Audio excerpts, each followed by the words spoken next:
The place where Jesus was born is underground. In the 1st century, it was a cave. And since the middle of the 6th century, these stairs have provided the way to go down there. On this map, you can see the cave system under the Church of the Nativity. And in the very center, we are entering this grotto from the top right corner. Until this moment, no one had ever seen God. But in this dark little room, the world first looked into the face of its creator. The Grotto of the Nativity is about the size of a school bus. It was a stable back in that day, and among those who witnessed his debut into the world were farm animals. The ceiling is marked with soot because throughout history there have been several fires in this room, and the visible reminder of those fires is part of the sacred history of this place.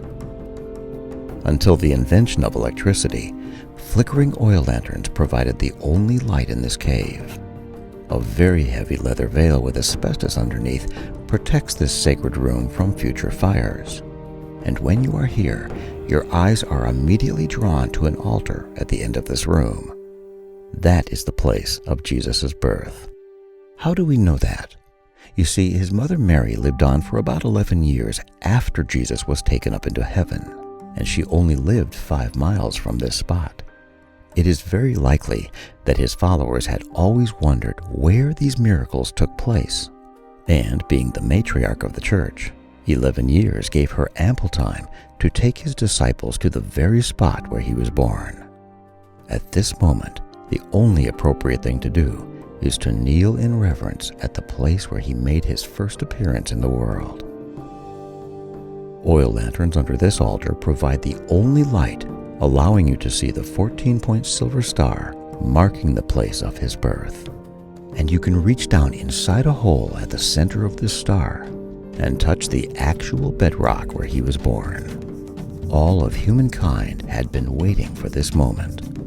But there's more, because stepping down into a tiny chapel in this cave is the place where the shepherds saw what was spoken to them by the angel.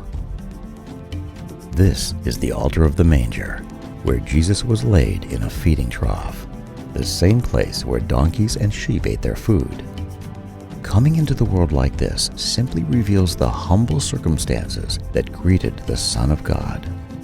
And it is from this place that we are commanded to do the same thing that the shepherds did, to rise and tell the world what we have both seen and heard. And as we stop to take one last look at the place where Jesus was born as a mortal infant, we briefly pause to see the only evidence that 1 billion people have been here before you and have walked on these marble stairs.